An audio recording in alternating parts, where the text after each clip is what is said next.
Hello అండి, welcome to our channel. ఈరోజు మన రెసిపీ వెజిటబుల్ పులావ్. కొబ్బరి పాలతోటి ఇలా వెజిటబుల్ పులావ్ చేసుకుంటే టేస్ట్ చాలా బాగుంటుందండి. ఇప్పుడు మనం ఈ రెసిపీ ఎలా తయారు చేయాలో చూద్దాం. ముందుగా నేను 2 గ్లాసులు బాస్మతి రైస్ని 2 సార్లు క్లీన్ చేసుకొని అందులో మంచినీళ్ళు పోసుకొని ఒక అరగంట ముందుగా నానబెట్టుకున్నాను. దీంతో పాటే మిల్ మేకర్స్ వేసుకోదలిస్తే వాటిని కూడా ఒక అరగంట ముందు మంచినీళ్ళలో నానబెట్టి ఉంచుకోవాలి. ఇక్కడ నేను కొబ్బరి పాలు ప్రిపేర్ చేశానండి. ఫ్రెష్ కోకోనట్ ఒక అరచిప్ప ఉంటుంది కదా, దానిలో పావు భాగం కొబ్బరిని మిక్సీ వేసుకొని అందులో వాటర్ పోసుకొని వడకట్టి ఈ విధంగా పాలను ప్రిపేర్ చేసుకోవాలి. మళ్ళీ ఆ పిప్పిని మళ్ళీ మిక్సీ వేసుకొని మ్యాక్సిమం మనము ఆ కొబ్బరి నుంచి ఎన్ని పాలు సపరేట్ చేయగలమో అన్ని పాలు సపరేట్ చేసుకొని ఈ విధంగా తీసి పెట్టుకోవాలి. ఇప్పుడు మనం మసాలా ప్రిపేర్ చేసుకుందామండి. ఒక మిక్సీ జార్ తీసుకొని అందులో 2 ఇంచులు దాల్చిన చెక్క, ఒక స్టార్ ఫ్లవర్ తీసుకున్నాను. దీన్ని చిన్న చిన్న ముక్కలుగా చేసుకొని మిక్సీ జార్లో వేసుకోండి. దీంతో పాటే 4 యాలకులు, ఒక 6 లవంగాలు, 1 స్పూను మిరియాలు, 1 స్పూను జీలకర్ర, వీటిని కూడా మిక్సీ జార్లోకి తీసుకోండి. గసగసాలు 1 స్పూను, అల్లము వెల్లుల్లి ఒక 15 దాకా తీసుకున్నానండి రెబ్బలు. అలాగే 2 ఇంచుల అల్లాన్ని చిన్న ముక్కలుగా కట్ చేసి యాడ్ చేసుకోండి. ఒక 4 పచ్చిమిరపకాయలు, ఒక 4 ఎండుమిర్చి, వీటిని కూడా వాటితో పాటే తీసుకోండి. ఇప్పుడు ఇది మొత్తాన్ని మనము మెత్తగా మిక్సీ వేసుకోవాలి. ఇలా పేస్ట్ లాగా మనకి తయారవుతుంది. దీన్ని ఒక కప్పులోకి తీసుకొని పక్కన పెట్టుకున్నాను. ఇప్పుడు స్టవ్ ఆన్ చేసుకొని ఒక ప్యాన్ పెట్టుకోండి. నేను కుక్కర్లో చేయట్లేదండి, ఇలా ఈ బాండీలో చేస్తున్నాను. దీంట్లోకి 3 స్పూన్లు నూనె, 2 స్పూన్లు నెయ్యి తీసుకోండి. మనకి ఇది కరిగిన తర్వాత ఇప్పుడు ఇందులో నేను ఒక 3 బిర్యానీ ఆకులు, జాపత్రి వేసుకుంటున్నాను. ఆయిల్లో కొంచెం ఇవి వేగి ఆ ఫ్లేవర్ వచ్చిన తర్వాత ఇప్పుడు ఇందులో 2 మీడియం సైజు ఆనియన్స్ని చిన్న చిన్న ముక్కలుగా కట్ చేసుకొని యాడ్ చేసుకుంటున్నాను. ఆనియన్స్ మనకి ఆయిల్లో బాగా ఫ్రై అవ్వాలండి. లైట్గా మనకి గోల్డెన్ బ్రౌన్ కలర్లోకి వచ్చేంత వరకు వేయించుకోవాలి. వీటిని ఇలా మిక్స్ చేసుకోండి. ఆనియన్స్ త్వరగా వేగటానికి కొంచెం సాల్ట్ యాడ్ చేస్తే త్వరగా ఫ్రై అయిపోతాయి. ఇక్కడ నేను ఒక పావు స్పూను సాల్ట్ వేసుకున్నాను.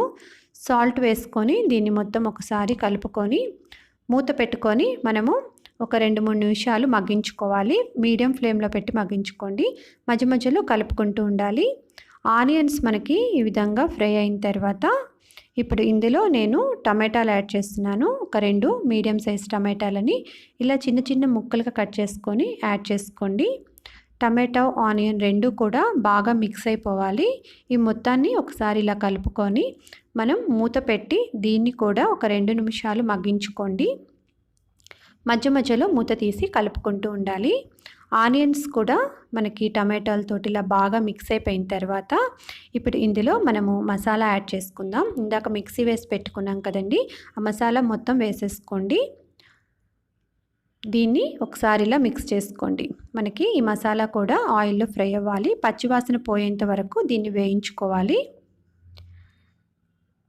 ఈ మొత్తం ఇందులో కలిసేలాగా ఇలా చక్కగా మిక్స్ చేసుకొని దీన్ని కూడా మనం మూత పెట్టుకొని 1 మినిట్ లో ఫ్లేమ్లో కుక్ చేసుకోవాలి. ఎందుకంటే ఇది మనకి అడుగంటిపోతుంది. అందుకని లో ఫ్లేమ్లో పెట్టుకొని 1 మినిట్ దాన్ని మగ్గించుకోండి.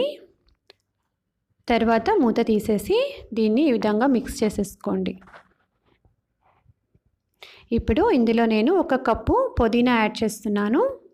పుదీనా కూడా వేసుకొని మొత్తంలో కలిసేలాగా బాగా మిక్స్ చేసుకోవాలి. ఈ విధంగా మొత్తం కలుపుకునే తర్వాత మూత పెట్టుకొని దీన్ని కూడా ఒక 2 నిమిషాలు లో ఫ్లేమ్లో కుక్ చేసుకోండి. పుదీనా కూడా మనకి చక్కగా వడిలిపోయింది. ఇప్పుడు దీన్ని మొత్తాన్ని ఒకసారి ఇలా మిక్స్ చేసుకొని ఇప్పుడు ఇందులో మనం వెజిటబుల్స్ యాడ్ చేసుకుందాము. పొడవుగా ఉండే బీన్స్ ఇలా పొడవుగా కట్ చేసుకోండి. క్యారెట్ ఇంకా పొటాటో కూడా యాడ్ చేస్తున్నాను. 3 మీడియం సైజ్ పొటాటోలను కట్ చేసుకొని ఇలా వాటర్లో వేసుకున్నట్లయితే మనకు అవి కలర్ మారిపోకుండా ఉంటాయి. ఇప్పుడు ఇవన్నీ వేసుకొని వెజిటబుల్స్ అన్నీ ఒకసారి చక్కగా కలిసేలాగా మిక్స్ చేసుకోండి.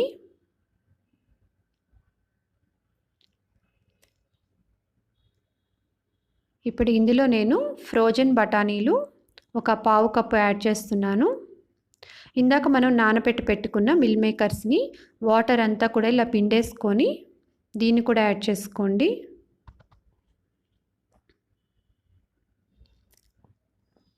ఇవన్నీ యాడ్ చేసుకున్న తర్వాత మొత్తంలో కలిసేలాగా ఒకసారి మిక్స్ చేసుకోవాలి.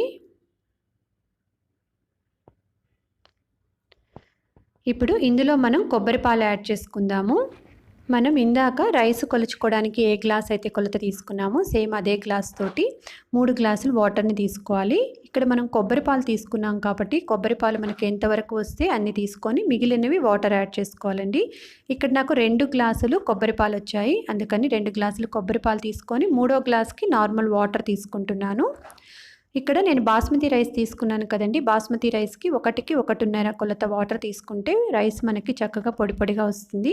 2 గ్లాసులు తీసుకున్నాను కాబట్టి మొత్తం 3 గ్లాసులు వాటర్ యాడ్ చేశాను. ఒకవేళ మీరు నార్మల్ రైస్ తీసుకున్నట్లయితే 1కి 2 గ్లాసులు కొలతగా తీసుకోవాలి వాటర్ని. ఇప్పుడు ఇందులో నేను టేస్ట్కు సరిపడినంత సాల్ట్ యాడ్ చేశానండి. సాల్ట్ వేసుకొని ఈ విధంగా ఒకసారి మిక్స్ చేసుకోవాలి. ఫ్లేమ్ హైలో పెట్టుకోవాలి. మనకి ఈ విధంగా తెరులుతూ ఉన్నాయి కదా వాటరు, ఇలా తెరులుతూ ఉన్నప్పుడు ఇప్పుడు మనం ఇందులో ఇందాక నానబెట్టి ఉంచుకున్న బాస్మతి రైస్ని యాడ్ చేస్తున్నాను. వాటర్ వంచేసి ఓన్లీ రైస్ వరకు మాత్రమే వేసుకోవాలండి. ఇలా రైస్ మొత్తం వేసుకున్న తర్వాత ఒకసారి మొత్తంలో కలిసేలాగా ఇలా మిక్స్ చేసుకోండి. ఇప్పుడు ఒకసారి టేస్ట్ చూద్దామండి. సాల్ట్ మనకి ఏమైనా తగ్గినట్లు అనిపిస్తే ఇప్పుడు యాడ్ చేసుకోవచ్చు. రైస్ వేసుకున్న తర్వాత మొత్తాన్ని ఈ విధంగా మనం ఒకసారి మిక్స్ చేసుకున్న తర్వాత ఇప్పుడు ఫ్లేమ్ హైలో పెట్టుకోవాలి. ఫ్లేమ్ హైలో పెట్టుకొని మనకి ఈ విధంగా తుక ఉడుకుతూ ఉంది కదండి, ఇలా ఉడుకుతూ ఉండేలాగా వచ్చిన తర్వాత ఇప్పుడు మనము ఫ్లేమ్ తగ్గించేసుకుందాం. ఫ్లేమ్ సిమ్లో పెట్టుకొని మూత పెట్టేసి దీన్ని కరెక్ట్గా 15 నిమిషాలు సిమ్లో ఉడికించుకోవాలండి. మధ్య మధ్యలో మనం అస్సలు ఏం కదిలించక్కర్లేదు, మనం ఏం కలుపుతూ ఉండాల్సిన అవసరం లేదండి.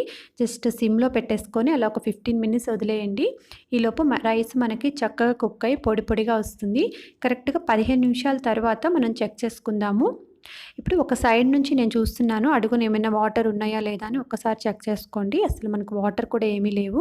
రైస్ కూడా చక్కగా కుక్ అయిపోయింది. ఇప్పుడు మూత పెట్టేసి స్టవ్ ఆఫ్ చేసేసేయండి. మూత పెట్టుకొని కరెక్ట్గా ఒక 10 నిమిషాలు అలాగే వదిలేద్దాం.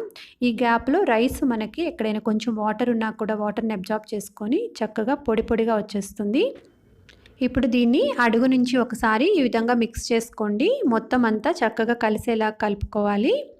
చూసారు కదండి, ఈ ప్రాసెస్లో వెజిటబుల్ పులావ్ తయారు చేసుకుంటే టేస్ట్ చాలా బాగుంటుంది. మళ్ళీ మళ్ళీ ఇలాగే చేసుకుంటారు. మీకు కూడా ఈ రెసిపీ నచ్చితే ట్రై చేయండి. Thank you so much for watching this video. ఈ వీడియో మీకు నచ్చితే ప్లీజ్ లైక్ చేయండి. వీడియోని మీ ఫ్యామిలీ అండ్ ఫ్రెండ్స్ తోటి షేర్ చేసుకోండి. మరిన్ని వీడియోస్ కోసం మా ఛానల్ని సబ్స్క్రైబ్ చేసుకోండి.